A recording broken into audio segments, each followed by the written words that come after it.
Boa noite, meus queridos munícipes, minhas queridas munícipes.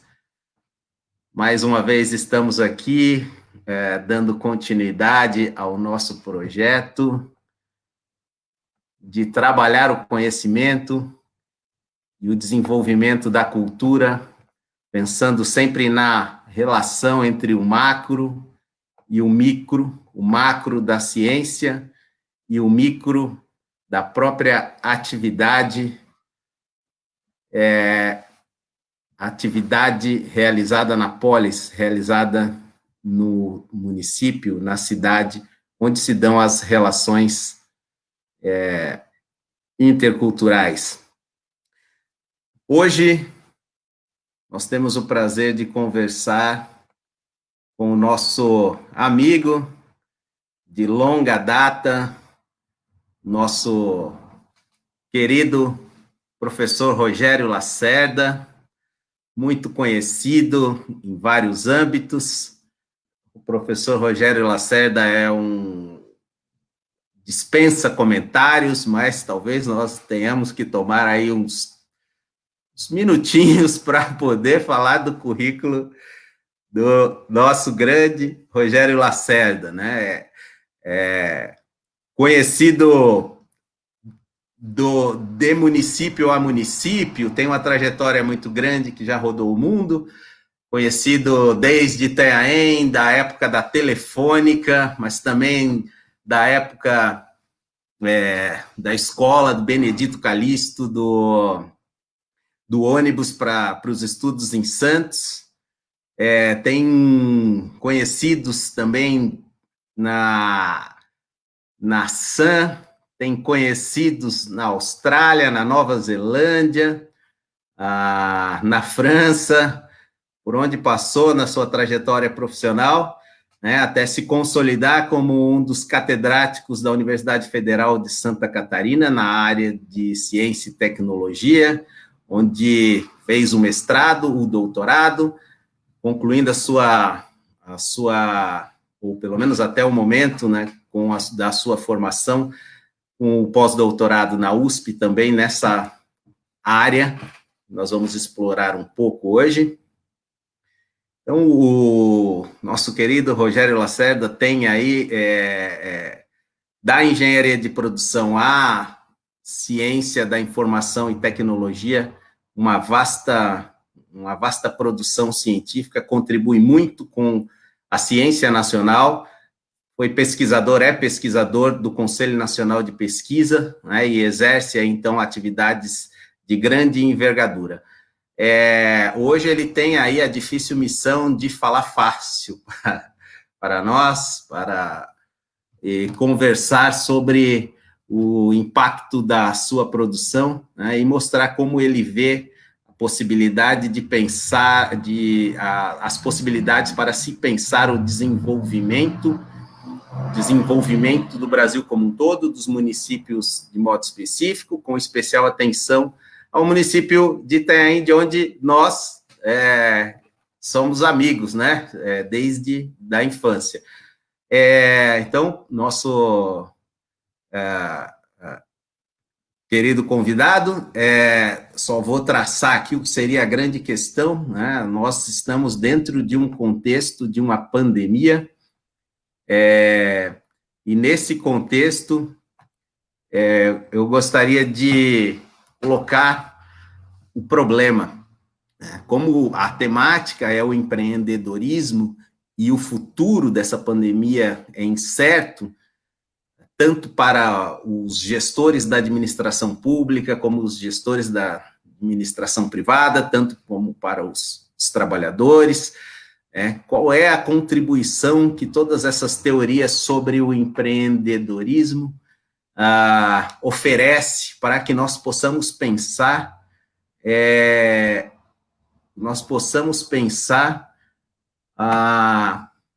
perspectivas, né, perspectivas positivas, né? Há possibilidades, não há possibilidades, o que é isso, empreendedorismo, como é que as pessoas já fazem, o que elas precisam fazer. Então, a fala é toda sua, eu só vou daqui em diante, ficar interagindo com as questões, com os públicos, com o público, com as pessoas que colocam dúvidas, e a gente vai trocando. Boa noite. Boa noite, professor Evandro. Com muito prazer aí eu recebo o convite de participar desse projeto teu, que no começo eu falei, poxa, mas o que eu posso contribuir, né? E depois que eu vi a live da querida Adriana Biller, né? Um abração para ela, amiga de longa data. O Joacir Luz Filho, mais conhecido como Doti, também assisti a live dele e foi muito enriquecedor, né? E fico meio, como é que eu posso dizer, envergonhado, depois desses dois expoentes, conseguir falar alguma coisa aqui, né? Que eles tocaram em pontos tão profundos, e o nosso tema que a gente estuda também tem uma profundidade, mas infelizmente uma politização. Eu espero aqui traçar primeiro um panorama descritivo, e depois começar a tecer algumas reflexões para a gente, quais são os caminhos, né?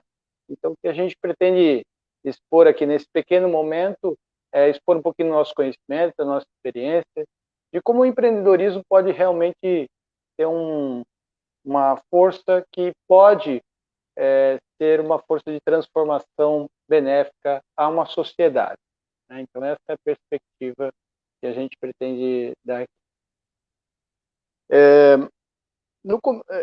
Logo de início, assim, é importante a gente conceituar. Quando a gente fala em empreendedorismo, o que é empreendedorismo, né? Então, existem vários conceitos envolvidos. Mas o empreendedorismo, basicamente, ele é quando uma pessoa se destina a alocar recursos financeiros ou econômicos para suprir uma necessidade de alguém, né? E nessa necessidade há uma troca, e essa troca pode ser financeira ou econômica. Então, o empreendedorismo ele visa então criar empresa, criar uma organização, né? Eu falei empresa, mas é melhor a gente traçar essa questão de organização. Então, a gente trabalha com criação e desenvolvimento e crescimento de organização. Por quê? Para o leigo entender, quando a gente fala uma contrapartida econômico-financeira, muitas vezes o empreendedorismo ele é simplesmente visto como uma entidade que visa o lucro, o dinheiro, né? A questão da monetização. Mas nem sempre é. Há uma troca, às vezes, simplesmente social, ou uma troca econômica de tempo, um escambo de alguma coisa. O empreendedorismo toca nessas questões, né?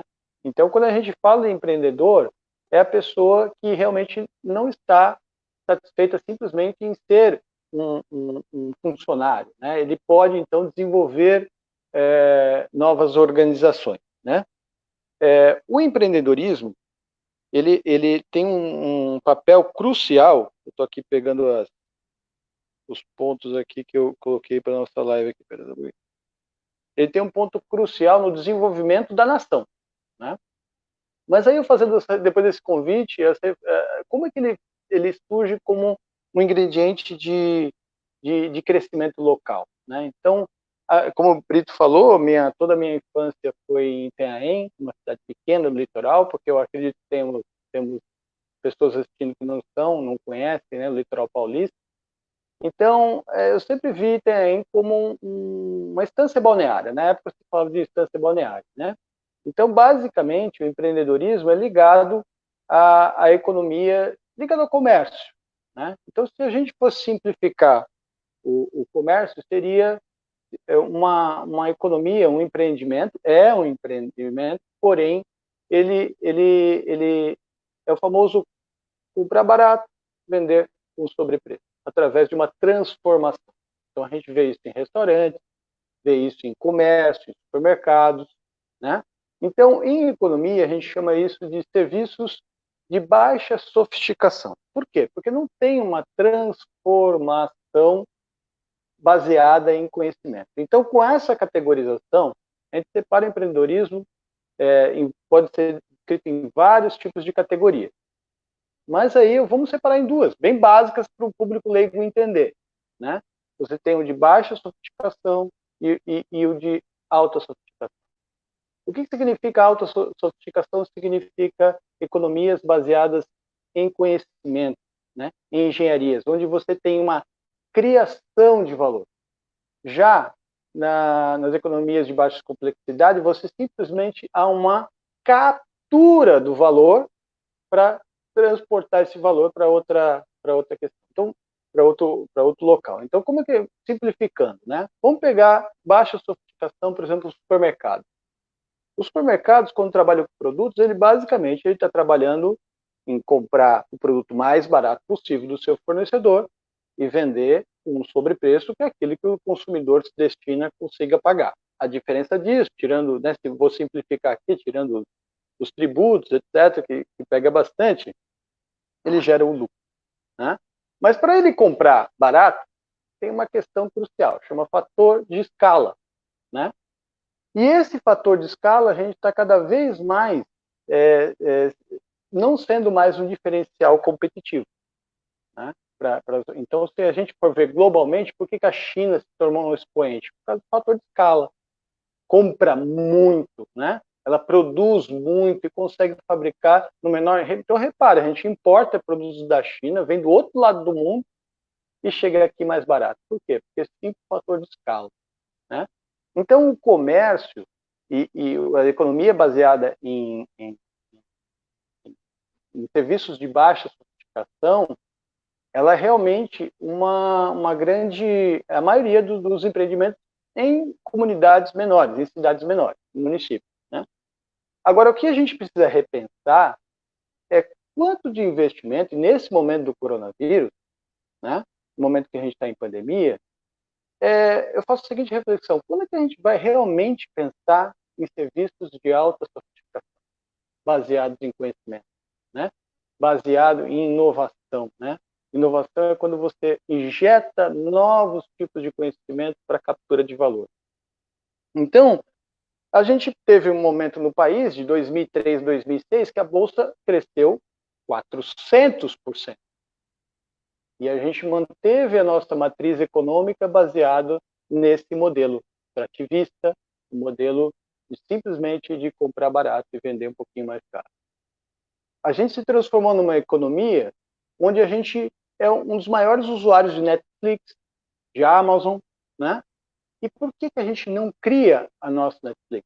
Por que a gente não cria a nossa Amazon? Né?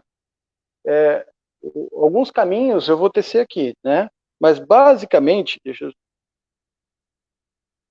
basicamente, a gente precisa saber quanto de investimento a gente vai colocar em alta sofisticação na nossa economia. Tá? Então, como que isso se dá? Se dá de várias maneiras. Né?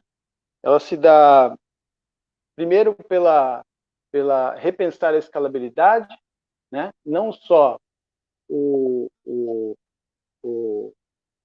comércio como fonte de matriz, mas principalmente você conseguir delegar às entidades de ensino e saber aonde que essas entidades de ensino vão aplicar e conseguir nessa cadeia produtiva, tá? Saber como que esse aluno de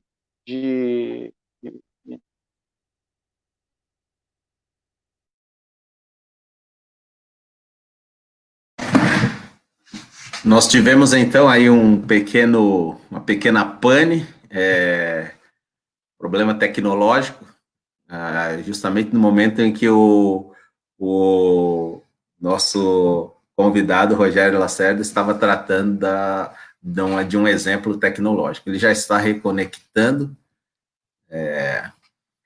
Só queria convidar a todos que estão assistindo, que têm interesse em colocar algumas questões, que por favor o façam. Obrigado, Cezinha, pela audiência, grande contribuição, provavelmente vai poder fazer uma interlocução interessante. O Marcos Ferreira também está dando saudações. O grande Carlos Lacerda, quem conhece, da CESP, do Juiz. O Rogério já está de volta. Aqui. Deu problema técnico. Isso é ótimo, esse tipo de problema, porque mostra, então, o quanto a gente ainda precisa sofisticar os serviços e desenvolver a tecnologia, né? Mas a palavra é sua, Só o Cezinha que está mandando um abraço, né, e dando os parabéns. Uhum. Pô, E a grande Cezinha, a Glene ele foi meu consultor para fazer essa live aqui, tá? Então vamos muito continuar bem. nosso raciocínio, né? Então, quando a gente pensa numa matriz econômica baseada simplesmente em comércio, né? A gente esquece que esse empreendimento também emprega pessoas, emprega, mas a gente precisa integrar essas pessoas numa cadeia de consumo e a gente precisa repensar como esses empreendimentos são criados, né? Então, quando a gente trabalha simplesmente baseado em comércio, essas pessoas que são contratadas, né, comércio, mercados, que a gente chama de economia de baixa sofisticação. Ô Brito, é importante a gente colocar aqui que isso não é nenhum demérito, tá? A grande economia brasileira, grande recolhimento de impostos, a força motriz desse país é baseada no comércio e no extrativismo, ponto. A gente não pode negar isso. Só que a gente tem que repensar até quando que a gente vai trabalhar nesse modelo, importando modelos, inovações externas, e a gente simplesmente sendo o provedor aqui de redes de consumo de baixa sofisticação, né? Então, quando uma pessoa monta um restaurante, uma padaria, um mercado, o empreendedor em si, realmente, ele vai visar o lucro para ter realmente, porque dá trabalho, empreender dá trabalho nesse país. É uma coisa bastante difícil, e principalmente porque é arriscada. Então, obviamente que ele vai tentar obter o lucro. E ele vai contratar pessoas. Só que essas pessoas que ele contrata, geralmente não têm uma sofisticação, né? Ou não tem o uso do seu labor, né? Através do processo tecnológico. Então, o que acontece? Essa pessoa acaba tendo uma renda menor e acaba também consumindo localmente somente recursos básicos, né? Então, alimentação, ela simplesmente procura o mínimo necessário para que a gente consiga viver, né? Uma decência que toda pessoa deveria ter, tá certo? Só que a gente tem que repensar, e eu repenso esses modelos, né? Então, eu falando, por exemplo, Cezinha, grande amigo aí, abração, irmão, a gente estava falando pelo WhatsApp, né? Então, eu fiquei sabendo, faz tempo que eu não estou em Itanhaém, mas eu fiquei sabendo que a gente tem informações, tem cursos técnicos e universitários aí perto, ao redor da região. Por exemplo, tem uma faculdade de game, né? Tem sistemas de informação. E aí a minha pergunta é, para onde vão essas pessoas? Então, o Estado, ou o município, deve pensar não simplesmente em formar mão de obra. Olha, está aqui, formamos tantos alunos, egressos. E eu não falo isso simplesmente, isso deixa claro, tá, Brito? Não é só de Itanhaém, é a realidade do Brasil. Muitas vezes aqui na UFSC a gente não tem a noção, né, na UFSC, na universidade que eu estou, na Universidade Federal, onde estão nossos egressos, né? Então, a gente precisa repensar o sistema educacional dentro de uma estratégia de política nacional e política também local. Eu vou chegar lá como a prefeitura pode agir dessa maneira. Então, a primeira questão, eu costumava, eu sou polêmico, todo mundo que conhece, né? Deveria ser proibido abrir escolas se simplesmente você não saber incentivar ela para ela estar dentro dessa cadeia econômica, né? Dar o diploma para uma pessoa, por exemplo, olha, você é especialista em desenvolvimento de games, e daqui a pouco ele, por falta de oportunidade, ele vai trabalhar como? Ele vai trabalhar consertando computador, ele vai ter que sair da sua cidade, por exemplo, de Itanhaém, uma cidade pequena, ir para um polo, para umas grandes capitais, que tem grandes problemas. Então, a gente tem que repensar esse modelo, tá? E não é um termo pejorativo, é um termo que a gente usa na academia. O brasileiro tem muito complexo de vira-lata, né? Que é achar que a gente sempre não, olha, a gente nasceu para isso. Não, dá para mudar essa realidade. Só que essa realidade é interessante e eu acho que super oportuna para falar aqui durante a pandemia, porque, como eu disse, a gente já teve um crescimento da Bolsa em 2003, 2006 de 400% e a gente manteve a nossa matriz extrativista de exportação de grãos, de proteína animal, mas como é que a gente modificou essa realidade? Repare que a gente não consegue, na produção nacional, fazer uma máquina de café, gente, né? Então, por que as melhores máquinas de café são italianas? A gente, né? A gente no Brasil, a gente serve o café.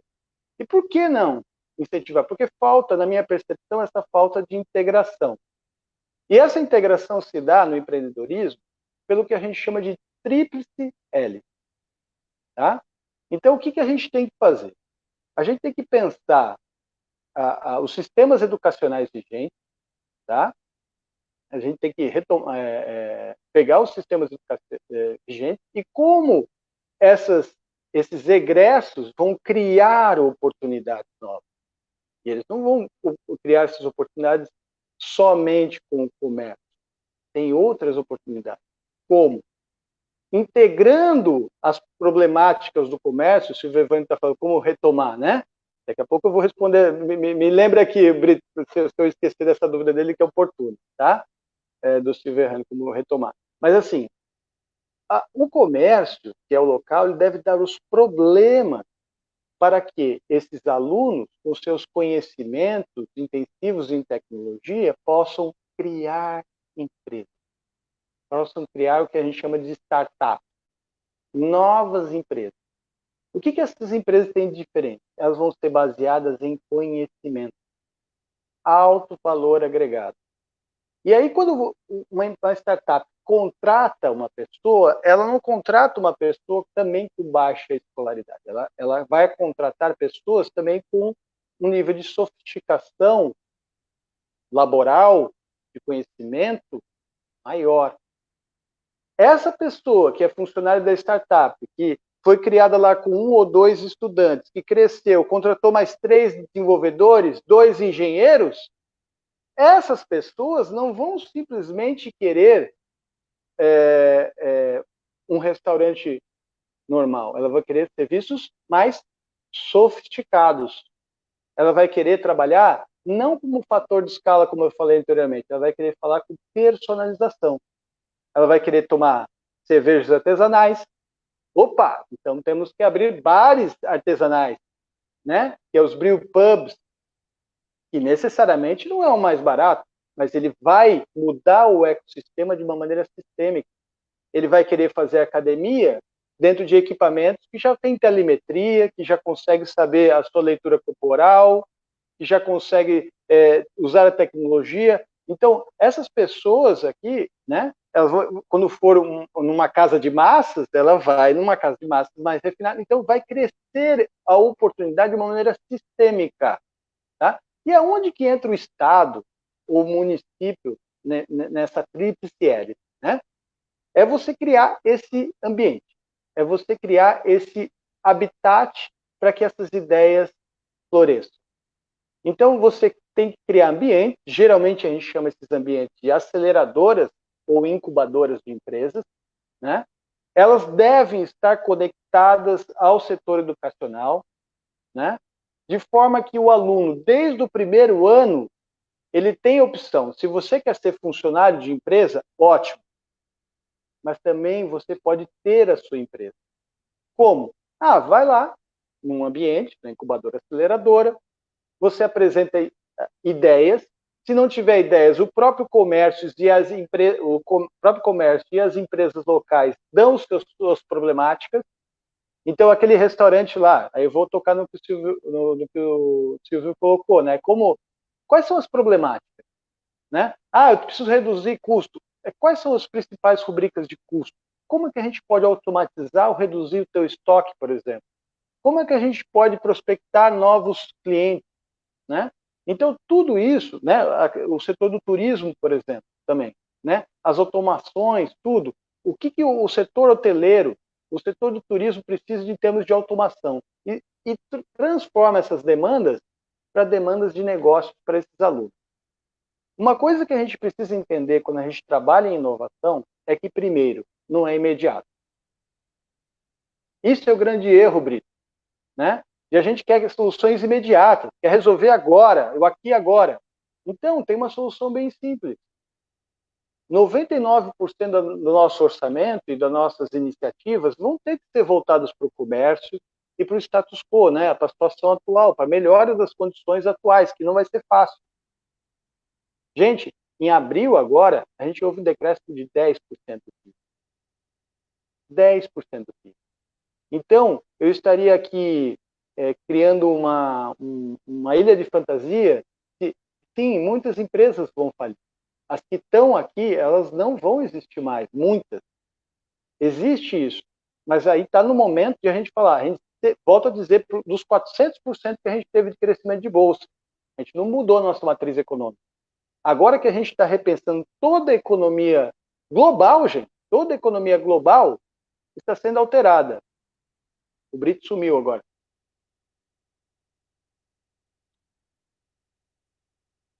Oi? Voltou? Algum problema, mas eu estava com o áudio. Ah, tá. Estou... Eu pensei que fosse eu de novo aqui, né? Então, toda a economia global está sendo repensada e a gente tem que repensar esses modelos de negócio. Talvez a nossa geração a atual aqui, ela herdou isso. A nossa geração herdou esse modelo matricial baseado em comércio, baseado em comprar barato, vender um pouquinho mais caro, do lucro, né? Mas a gente tem que repensar esses modelos de criação de oportunidades e criação de valor. Porque essas startups, essas empresas de tecnologia, no futuro, elas vão contratar pessoas e vão requerer, isso que precisa ser entendido, elas vão requerer serviços locais melhores. Elas vão querer se hospedar com mais qualidade, com mais sofisticação. Ela vai querer um supermercado que tenha itens com mais sofisticação. E isso é uma força exponencial de crescimento econômico. Mas ela não é de curto prazo. A gente tem que pensar isso de uma maneira estruturante. Tá? Então, a gente tem que ter políticas efetivamente de município, né, Brito? A gente conversou isso offline. Muitas vezes isso não é de Itanhaém, é do Brasil generalizado. Muitas vezes você tem planos de governo que só é o tempo daquele prefeito, daquele governador, daquele presidente, né? Não se perdura. A primeira coisa que o governante vai lá faz, não, isso está errado. Ou às vezes continua fazendo com outro nome, só para confundir, né? A gente precisa parar com isso e começar a semear o nosso futuro daqui 10, 15 anos. Como tem que ser visto? Então a gente vê cidades, por exemplo, cidades que nem Blumenau. Gente, Blumenau já arrecada muito mais ISS relacionado à tecnologia do que com turismo. Blumenau, há 20, 30 anos atrás, era o Oktoberfest. Florianópolis, conhecida como a Ilha da Magia, né? Onde todo mundo quer vir passar férias do verão. Não é isso? Arrecada muito mais com o setor de tecnologia do que com o turismo. Agora, por que isso aconteceu? Porque houve uma sistemática, quase que eu vou dizer, um pacto entre os empresários locais, entre o governo, que aqui seria um polo. Só que aqui a gente tem uma vantagem de ter uma universidade no meio da ilha. Mas aí, eu conversando com um grande amigo Cezinha, ele me foi o Marquinhos também, né, que mexe com turismo, vários tipos de entidades aqui, aí em Itanhaém, que existem, de base tecnológica. Né? Você tem sistemas de informação, você tem jogos, você tem vários tipos. Você tem que pegar essa galera que está sendo formada aí e explicar para eles, cara, crie empresa. Então, a primeira coisa que a gente precisa entender aqui nessa live, que eu quero dar esse recado, não é imediato. A gente tem que semear para o futuro. São os nossos filhos que muitas vezes eu tive que sair de Itanhaém. Eu saí de Itanhaém por causa disso. Eu fui desenvolver software, então eu tive que ir para Santos, de Santos fui para São Paulo. Mas talvez no dia de hoje não há mais essa necessidade. Poderia ter um emprego lá, uma função, onde ele poderia ser desenvolvedor de software, onde ele poderia trabalhar o software dele lá para a China, lá para os Estados Unidos. Rogério. Nos Estados Unidos, isso é importante a gente falar, Singapura, né, Vietnã, são vários países desenvolvidos, só que eles semearam políticas de Estado de economia. E outra coisa, eu já te passo a palavra, Brito. Outra coisa muito importante é entender o funil da inovação. Então, muitas vezes se fala, pô, mas aquela empresa faliu, aquele empreendimento faliu. O próprio Sebrae tem uma estatística, muitos talvez conheçam, que 80% das empresas em 2 anos vão à falência. Mas quando a gente fala de empresas de base tecnológica, a gente fala de alto risco. Então, o que acontece? Elas vão continuar falindo logo no início. A grande diferença é que esse aluno tem uma ideia, opa, não deu certo, volte, vamos construir outra ideia. Volte, construir outra ideia. Fomentar esse movimento empreendedor. E aí que vem o papel do município, e aí que vem o papel do Estado de dar esse habitat, né? Eu estava falando com outro amigo, o que precisa para montar um habitat? Basicamente, tem um espaço físico, precisa de um espaço físico. O Estado precisa fornecer equipamentos, no caso, se for da computação, computadores, mas aí você, se for hardware, teria que ter outros tipos de equipamentos, né? Cortadoras, você poderia ter impressoras 3D, tudo isso poderia ser fornecido pelo Estado. Poderia ter uma rede de dados de alta capacidade, alta velocidade, e você poderia ter um banco de dados na nuvem da Google contratado, que se você contratar corporativamente não fica estratosférico, o preço ele é bem mole. E fala para os alunos que estão se formando aí de TAEM, criem suas empresas.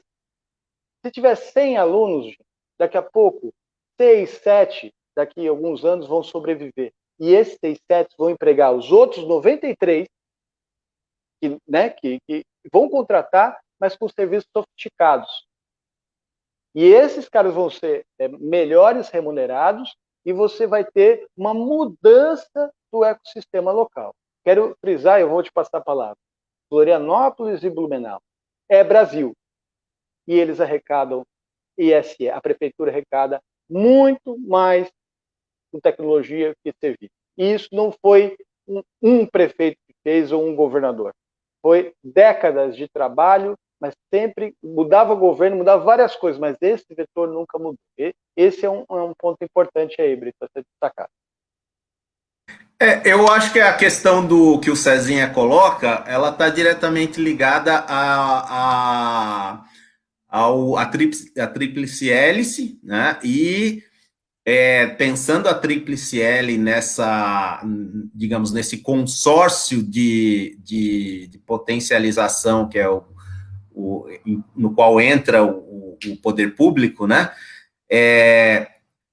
A questão dele foca uma integração entre desenvolvimento tecnológico, e eu acho que aí o caso de Itanhaém é um grande exemplo, uma vez que nós temos até nos 3 níveis, né, temos no nível superior um curso de formação tecnológica, né, mas, ao mesmo tempo, ele destaca características específicas do município que estão ligadas à economia, que são a preservação ambiental, né, e o turismo, um tipo de turismo específico, mas também pode ser pensado mais amplo. Itanhaém, enquanto Itanhaém for Itanhaém, isso já vai para quase 500 anos, a questão do turismo histórico vai fazer parte de Itanhaém.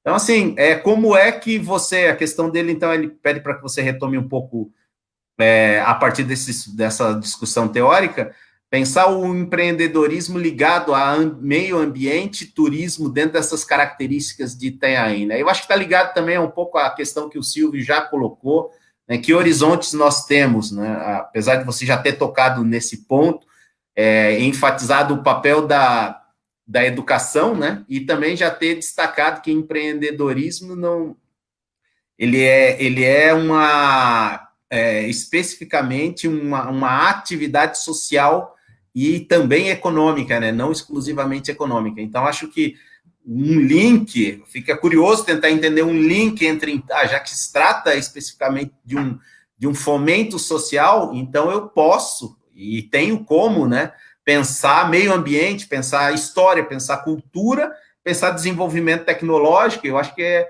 a questão foi muito bem colocada e acho que com os exemplos que você tem de cidades caiçaras como Florianópolis, né, então acho que vai contribuir bastante. Só estiquei um pouco. Eu queria. Que os pontos do Silvio foi bem diferente do Cezinha. Eu queria responder primeiro o Silvio, que ele falou como retomar e a retomada é imediata, né? Vamos pensar nisso. Eu acho que isso agonia muitos. Eu não quero ser unanimidade, até porque, como cientista, não pode ter unanimidade. Tem que ter crítica, senão você não tem aprendizado. Silvio e demais colegas, eu quero ser muito sincero. Numa economia baseada em comércio, em baixa sofisticação, só tem uma saída. É investir na base da pirâmide com o auxílio que o governo está dando. É isso que vai conseguir dar liquidez, né? Eu vi muitas vezes, né, a gente como pensador, Brito, algumas pessoas falando, não, mas o cara ganhou 600 pila e não está trabalhando, como é que pode isso? Gente, como se esse cara pegar 600 reais e fosse investir Bitcoin ou depositar na Suíça. O que ele vai fazer com os 600 reais que o governo está dando? Ele vai injetar para comprar alimento, gente. Materiais bem básicos e vai continuar girando marginalmente a economia local. Então, assim, investir na base da pirâmide, isso é uma teoria econômica amplamente, é uma coisa que não tem outro jeito. Nessa situação que a gente está, onde a gente precisa praticar o isolamento social, né? E os comerciantes, eu sou totalmente empático com os comerciantes, não tenho dúvida. Mas também eu sou empático com muitas pessoas que estavam lá trabalhando e foram demitidas. Elas precisam. E essas pessoas, elas vão continuar fazendo essa roda girar. Então, a retomada econômica, ela não vai ser fácil para nenhum país do mundo. Eu acompanho, né? O Brito sabe, eu faço trading internacional, acompanho bolsas. O mundo todo está atento para isso, porque houve uma desaceleração econômica muito brusca, né? Então você pega as indústrias de base, construção, siderurgias, elas demoram para fazer essa retomada. Essa retomada não vai ser fácil. Só que agora a gente tem que repensar o seguinte: o governo alimentando a base da pirâmide para oxigenar o comércio e gastar esse dinheiro, que a gente chama de liquidez, né? Enquanto isso, a gente está na hora de refletir as bases, as matrizes econômicas, não é para amanhã, é para novas gerações. E aí eu toco no que o Cezinha falou, e principalmente do turismo, né? Eu quero destacar assim, eu tive uma vivência, eu morei um tempo na Nova Zelândia. Na Nova Zelândia, gente, às vezes a gente comprava um pacote com guia, vamos ver aonde que está a pedra do Thomas Cook que sentou a primeira vez lá e refletiu o água, não sei das quantas lá. Ok. Aí eu fui lá, ok, uma pedra. Só que onde tem essa pedra, tem um hostel, tem guias, tem toda uma matriz econômica pensada por trás, né? Quem é que vende equipamento, como esse equipamento, as agências, os carros que vão levar até lá. Não digo que da pedra do Thomas Cook, né? Porque não foi esse exatamente, mas só quero dar como uma metáfora, porque tem lugares muito, mas muito mais lindos do que eu vi lá na Nova Zelândia. Mas o que se tem? Realmente uma exploração sustentável, né? Mas pensando na economia, né? Então eu tenho um outro amigo, Marquinhos, né? Também trabalha com turismo. Ele faz tracking, né? Dentro de Itanhaém de uma maneira muito sofisticada. A economia que eu chamo de alta sofisticação não precisa ser atrelada à tecnologia. Você pode fazer uma questão, uma exploração sustentável do habitat, né? Para quem não conhece aí, bota no mapa aí perto de reservas, lugares maravilhosos, lindos, né? A própria capa da página Munícipes, né? O fundo é maravilhoso e que você pode garantir a identidade, a preservação da cultura local, mas transformar isso de um turismo mais sofisticado e não aquele turismo de massa, né? Onde que venha todo mundo lá consumindo o mais rápido possível, porque isso, gente, é imediatista. Isso é pensar imediatismo. A gente tem que começar a pensar as novas gerações. Como a gente quer viver, como a gente quer ter uma Itanhaém, né? E também o ramo do turismo também. A gente tem que começar a qualificar os serviços de turismo também para trabalhar com outros públicos-alvos e explorando de uma outra maneira.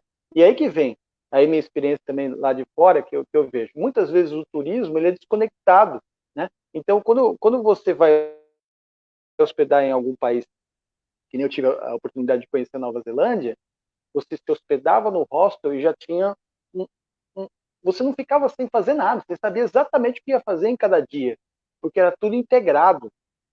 E outra, a gente não precisa fazer nada. O que você quer fazer hoje? Ah, eu quero fazer um rapel. Eu quero fazer um rapel. Espera aí, eu te dou 3, 4 opções que dá para fazer o rapel. Né? Que eu posso fazer um raft, que eu posso fazer uma cavalgada, que eu posso fazer... Então, tudo isso também são empreendedorismos de alta sofisticação. Mas, para isso, a gente precisa pensar longo prazo, né? E a gente precisa ter entidades educacionais integradas com o setor produtivo e o comércio tem que gerar. Qual é o seu problema?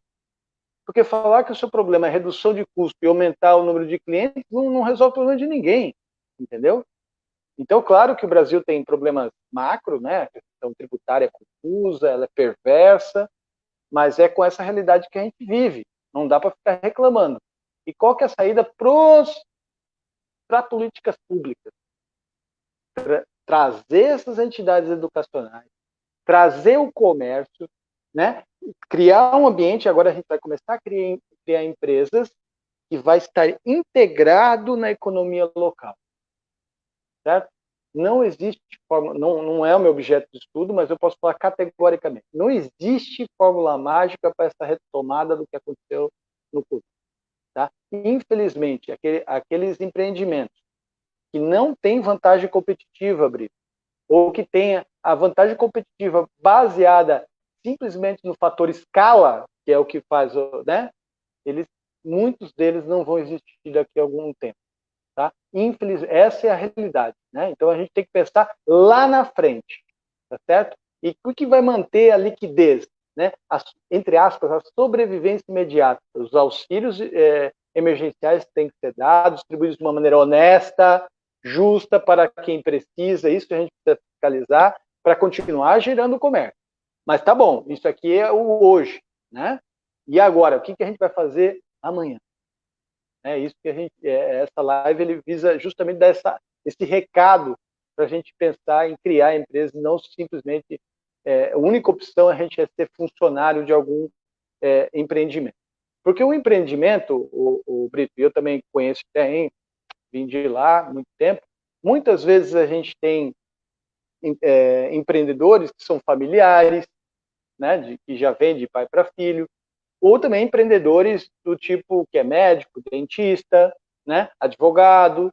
Mas repito, esses tipos de empreendedores, repare que ele não contrata, né? Um médico ele vai contratar o quê? No máximo um auxiliar de enfermagem, uma secretária. Então, quer dizer, não vai contratar novas pessoas de poder aquisitivo alto para trazer novas empresas e um consumo mais refinado. Isso a gente precisa repensar. Tá certo? Não é esse tipo de empreendimento. Por isso que a minha crítica, né, que motorista de Uber, quando eu vejo assim, empreendedor é um Uber ou qualquer outro, do iFood, né? Não podemos fazer propaganda aqui, mas vamos falar as marcas aqui, né, Brito? Gente, não é isso. Isso é o que o dono da Uber quer que você acredite, que você é um empreendedor, que você faz o seu tempo, que você... Mas não, o empreendedor é o cara que criou a Uber, que fez o aplicativo. E também tem a 99 Táxi, que foi criada aqui também no Brasil. Não é isso? Então a gente tem que começar a dar soluções locais para essas problemáticas. E parar com o complexo vira-lata, que sempre os americanos são melhores, porque o holandês é melhor, porque o alemão é melhor. Não, a gente tem pessoas boas aqui, né? E a gente tem que explorar mais. Só que o município tem que criar esses habitats de inovação. Tem que tornar, por exemplo, no caso, quando a gente fala de Itanhaém, aí, que é o polo aí do projeto aí do Brito, a gente tem que pensar em Itanhaém, o que a gente quer de Itanhaém, né? Dependendo do turismo, lógico, sempre vai ser turismo. É uma cidade linda, maravilhosa, mas ela pode mais. Eu acho que ela pode mais. E com a tecnologia também é uma economia limpa, né? A gente pode discutir isso mais também. Eu gostaria de aproveitar o gancho e tirar uma dúvida minha, Porque você fez uma analogia com algumas experiências de turismo na Nova Zelândia, quando você citou a especificidade do caráter histórico, né, de Itanhaém. E, bom, como a gente gosta de surf, a gente está sempre viajando, a gente sempre recorre a um tipo de hotelaria que, digamos, não é uma hotelaria de alto valor agregado, né? Você é uma hotelaria, e eu acho que isso acaba gerando dúvida dentro dos conceitos que você acabou de expor. Eu estava pensando neles aqui agora. Bom, então, quando eu falo em hostel, em última instância, eu estou falando em hospedagem barata. Vou usar uns termos para ir direto ao ponto. Mas, ao mesmo tempo, se eu analiso o conceito de empreendedorismo que o senhor está gerando, o hostel, né? E aí, pensando na situação de Itanhaém, que tem muito pouco hostel, e eu acho isso um desperdício. Eu já comentei isso com várias pessoas. Eu falei com o Dudu Gomes, falou com o Jazar Nobre, pessoal do setor de imobiliário. Por que tem pouco? Então, bom, se eu me aposentasse hoje, eu acho que eu abriria um hostel, não para ter um hostel, mas para estimular as pessoas criarem a cultura do hostel, né? Por quê? Mas o hostel, se você olhar pelo Airbnb ou se você olhar pelo Booking, você vê que uma hospedagem num hostel, ela acaba sendo mais barata do que uma hospedagem o preço da hospedagem que as pessoas vêm praticando para alugar casa, né, e pousada em Itanhaém. Então, veja, mas se a gente analisa pelo que você está expondo do conceito de empreendedorismo, parece ser um pouco diferente. Porque para eu trabalhar com hostel, eu preciso ter um atendimento de alta sofisticação. Eu preciso ter um produto de alta sofisticação. Ainda que esse produto de alta sofisticação seja barato. Vou dar um exemplo. Abriram um hostel, acho que um dos primeiros, ali na Prainha, né? Quase chegando na Prainha. Um lugar que eu sempre pensei, é um lugar ideal para ter um hostel. Por quê? Quem viajou na juventude, ou quem ainda viaja na juventude e opta por hospedar em hostel, conhece os detalhes do hostel. O hostel é uma viagem que o cara pode fazer sozinho ou em grupo, mas se ele for sozinho, ele sabe que ele ficando num hostel, ele tem isso que você falou, ele tem um catálogo de opções e vai ter um monte de gente que viaja sozinho do mundo inteiro cruzando com ele. Geralmente, o cara que viaja em hostel, ele fica 1 ou 2 dias no local e vai para outro hostel. Então, é um lugar, tem uma posição estratégica, tem uma posição histórica, mas tem uma posição estratégica para um hostel, para alguém que curtiu uma balada no hostel em São Paulo, né? O cara veio, passou um dia, pegou uma noite no hostel, aí ele acorda de manhã, né? O hostel é sempre integrado, ele tem catálogo, aí o cara tem um catálogo, ele fala assim, bom, aqui ó, dá para eu ir para o litoral. O que eu teria de opções? Tem aqui o hostel, essa cidade tem, o que essa cidade pode oferecer? O dono do hostel, em 10 minutos, ele monta um catálogo em Itanhaém. Ele põe um catálogo, bom, tem capoeira, tem stand-up, e tudo ali, eu estou pensando naquela região onde foi criado na Prainha, ali, dos primeiros hostels. Então ele fala, bom, tem projetos, eu vinculo, né? Tem projeto de capoeira da prefeitura, tem um projeto de stand-up aqui no Rio, tem um projeto de surf aqui do lado, tem a saída para o mar, para a caça submarina, tem a subida para o rio, né? Então você tem, bom, e fora, e são produtos de alta sofisticação para quem mora no interior dos Estados Unidos, para quem mora no centro da Europa. Então, assim, um banho de mar na prainha, o cara ficar em pé em cima de uma prancha ali na prainha, ou um stand-up no Rio, para quem mora, sei lá, em Berlim, né? Para quem mora na Nova Zelândia, para quem mora na Nova Zelândia, desculpe, da Holanda, altamente, é um custo, tem um valor agregado dessa viagem que ele faz, né? Então, assim, eu acho que o Itanhaém, ele consegue, quando isso se concretizar, consegue ter um tipo de atividade de altíssima sofisticação com um preço super baixo, que é o preço de hostel, né? Agora, minha pergunta, né? Se você primeiro... Mas só fazer uma parte... Antes da sua pergunta, Brito, é porque assim, a gente tem que pensar o hostel dentro de uma cadeia produtiva de turismo. Era essa a Quando eu minha... falei assim, a gente tem que Eu falava, parar como de é criar que... escola simplesmente para falar que a gente está gerando diploma. Isso aí não ajuda em nada. Isso aí atrapalha. Isso aí é uma cortina de fumaça. O cara tem um diploma, mas e aí? O que eu vou fazer com isso? Né? Repare, um professor universitário falando isso. Diploma não vai alimentar ninguém. Só que a gente tem que tornar esse diploma uma força motriz econômica.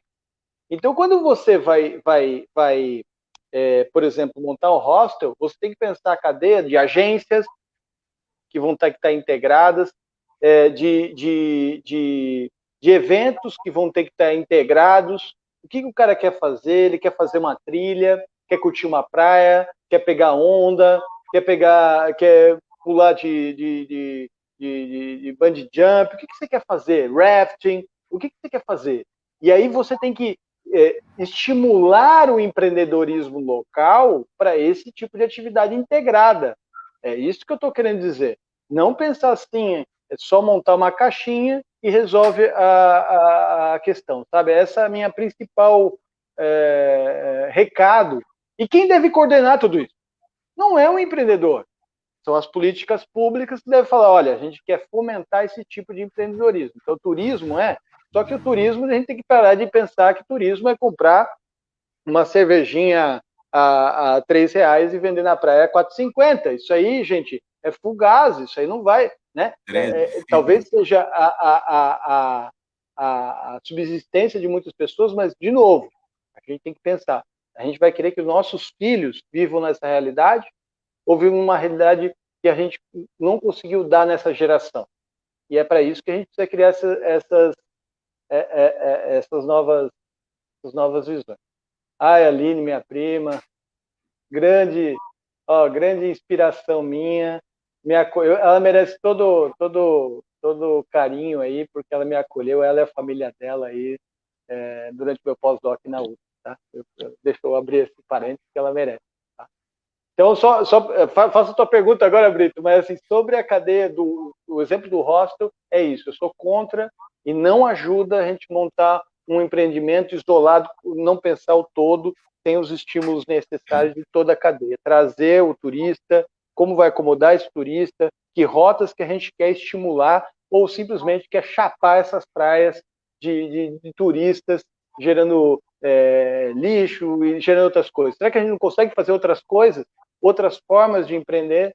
E isso tem que ser estimulado, tá bom? Isso lá para o futuro. Eu acho que um pouco da minha questão você já respondeu, porque era justamente eu ia colocar esse problema, né? O problema é que abrindo o hostel, na prática, que não é bem o caso, a princípio, digamos assim, não é bem o caso porque a gente viu que o hostel da Prainha prosperou, e agora a gente já vê outros hostels, né? Mas, assim, a princípio, você falando, eu vou abrir o hostel ou uma pousada? Ah, eu vou abrir uma pousada, porque aí eu tenho isso pensando individualmente. Uma pessoa fala assim, não, eu vou abrir uma pousada, porque o preço que eu vou praticar com o aluguel do meu quarto vale mais a pena. Mas se você pensa como você está dizendo, dentro dessa perspectiva do empreendedorismo, e aí o problema é o seguinte, me parece, não sei se me confirma pelo que você está expondo, me parece que aí, então, quem pensa não sou eu que vou ter aquele hostel ali. Eu preciso de alguém pensando o todo, já que eu vou estar ali envolvido no macro fazendo a minha contabilidade. Mas, assim, a minha questão era, se a ideia da alta sofisticação do turismo pode vir justamente com, né? Isso é só um exemplo, o hostel é só um exemplo, serve para tudo. Mas pode vir justamente com um produto que, ao ser praticado, ele não vai ser o produto que na relação imediata ele vai gerar mais lucro. Qual é o papel dos outros agentes, poder público, outros agentes, investidores? Qual é o papel desses outros agentes para falar, não, há um caminho por aí. É importante que tenha uma cadeia de hostels, porque os hostels podem até não estar ganhando tanto, mas nós vamos criar uma rede que vai das atividades artísticas, das práticas de esporte, até essencialmente a, a, a própria educação. As pessoas da cidade vão ser preparadas para entender melhor da própria história, para poder contá-las para os turistas, inclusive em outras línguas, né? Então, assim, mas veja que tem um gap aí. É o seguinte, se a gente pega o exemplo do hostel, o hostel, ele não é, apesar dele ser de alta sofisticação, ele é algo que aparentemente eu vou ganhar pouco. O que é que vai me estimular a falar, não, em vez de abrir uma pousada, abre um hostel. Aí, mas se eu abrir um hostel, o que vai acontecer? Ah, vai acontecer que de repente o cara vai, teu vizinho vai abrir um também. Eu falo, pô, mas daí me quebra, né? Não, Mas aí que... isso no modo leigo, né? Agora, quem conhece o conceito de empreendedor da maneira que você está expondo, vai falar, não, é o contrário, né? Então, assim, parece que tá faltando um elemento para amarrar as coisas, né? Que elemento é esse? O que é que amarraria tudo isso? O que puxaria todo mundo junto? tem que ter um projeto de governo, né? Tem que ter um projeto de Estado, não só de governo. Você tem que ter um plano para a cidade. O que é a cidade quer, né?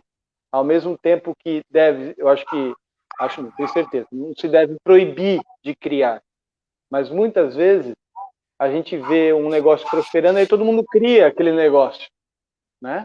Então a gente viu isso acontecer várias vezes. Ah, o cara foi o primeiro e depois vai copiando. Então, por exemplo, o cara fez vamos pegar o exemplo do hostel, vamos pegar qualquer outro, uma loja que conserta equipamento.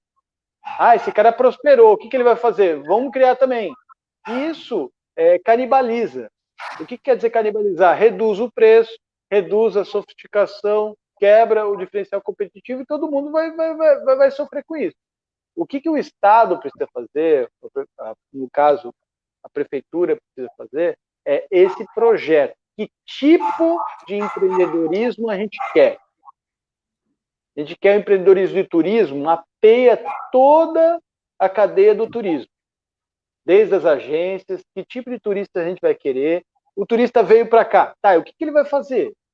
Né? Então a gente precisa ter trilhas, a gente precisa ter agências que vão fazer os passeios com eles.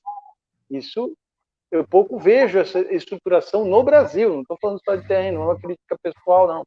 Tá? É no Brasil, não vejo tão desenvolvido. Posso dizer, o exemplo da Nova Zelândia, muitos vão falar, porque está falando Nova Zelândia. Não é isso, gente. É pelo contrário. Às vezes lá na Nova Zelândia eu paguei caro um negócio que eu falo, pô, mas eu vim de Itaém, eu moro em Floripa, tem lugares muito mais maravilhosos com isso, e às vezes a gente passa no lugar e não sabe que da riqueza histórica, que é um sambaqui que teve, a riqueza de um povo indígena que esteve lá, por onde eles passaram, qual que é a história do convento que tem, quer dizer, tantas coisas que poderiam ser exploradas e não são, né? Exploradas no bom sentido, tá, gente? Exploradas economicamente por desenvolvimento local, tá?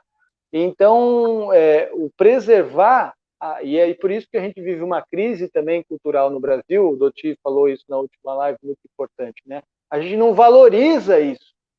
E valorizar a cultura, valorizar a história, a gente tem que entender que isso não é só uma obrigação, não é só um custo, não, isso pode e deve ser fonte de riqueza, desde que tenha um projeto do que como a gente vai explorar um determinado local onde o Padre Anchieta passou e fez uma certa coisa lá. Por que a gente não vai fazer esse trajeto? Né? Faz um trajeto. Só que isso tem que estar conectado com a hospedagem. Nem vou falar de hostel, para a gente não falar de novo de hostel, mas assim, está lá hospedado, ele vê um se quer fazer rafting, temos aqui uma opção de rafting, se não for em Itaém,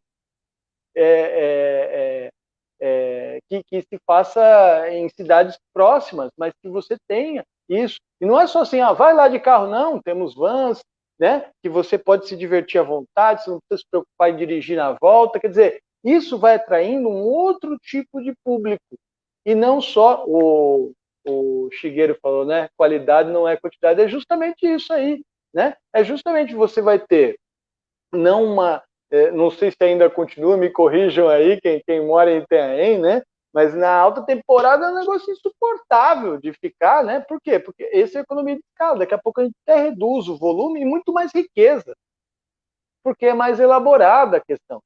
Só que não adianta a gente continuar incentivando, Brito, aí que vou. Por isso que esse comentário do meu grande amigo Marcelo Shigeru aí, ele é pertinente, né? Incentivando a abrir comércio, abrir vendinhas, comprar barato e vender um pouquinho mais caro, sobreviver naqueles 3, 4 meses, mas tá, Itaém também vive os outros 8 meses, que não é da alta temporada, né? E como é que vai viver sobre isso?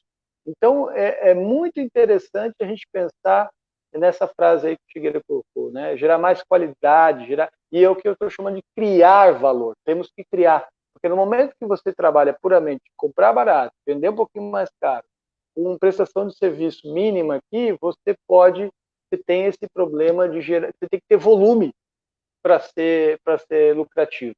E esse volume tem sérias implicações. O João Malavolta, grande abraço, também mandou aí, né?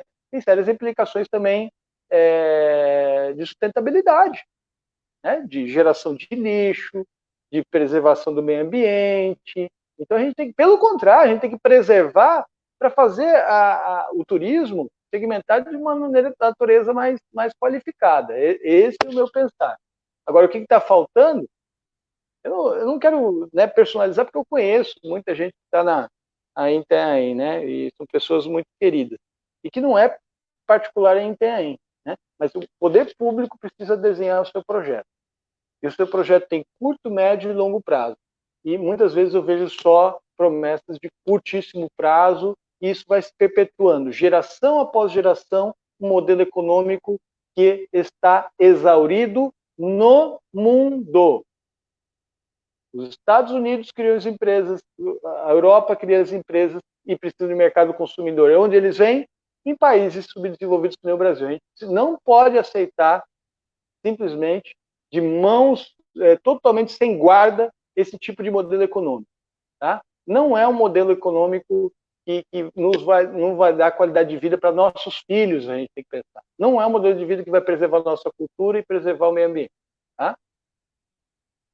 Eu acho que é interessante a tua colocação, você um pouco delicado, mas eu acho que no contexto que nós estamos, em que as pessoas estão valorizando muito, ou na verdade valorizando pouco, né, o setor público, você fazer um destaque da relevância do poder público e da sua importância na economia, acho que é fundamental, acho que ficou bem claro, né? Um discurso integrador. Eu queria só dar aqui saudações ao grande João Malavolta, né, e a EcoSurf, que está dando um salve aqui para nós. E, João, nós estamos te esperando aqui, hein? Vamos conversar, bater um papo. Você tem bastante coisa para contar para a gente. Rogério, o João, com uma hora de live, o negócio fluiu. Ele é conhecido aqui em Floripa também, esse cara aí, meu. Esse Itanhaense aí é conhecido aqui também. João Malafalta, outro dia escutei alguém falando em castelhano, João Malafalta, fui assistir ao vídeo, e era o João recebendo um prêmio no Senado da Casa Rosada em Buenos Aires, na Argentina. Não, o cara é pesado. Mas muita gente leva o nome de Itanhaém, né? Uma ideia desse canal aqui é tentar agregar essas biografias aí e fazer essa galera pensar também, né, as raízes, as origens e contribuir o máximo possível. E o tempo voou, Rogério, a gente pensou que ia sobrar tempo. Esse tempo aqui pareceu o salário, né? Sobrou dia, faltou dinheiro, mas aqui foi o contrário, sobrou coisa para falar e faltou tempo. Mas então eu passo de novo a palavra para você caminhar para um fechamento.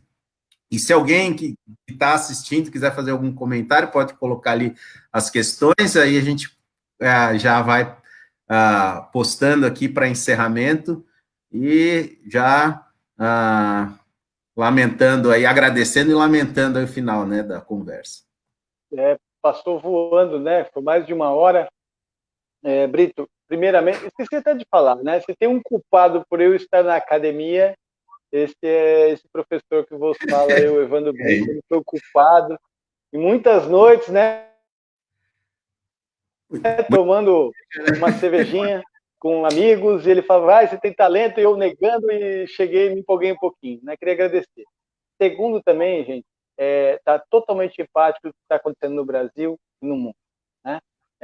A pandemia é uma coisa séria, a crise econômica, não adianta a gente ter soluções, duvidem de soluções miraculosas, elas não vão vir. O que a gente tem é que ajudar as pessoas de uma forma desigual, a gente vive num país desigual, que realmente estejam passando maior necessidade, tá certo?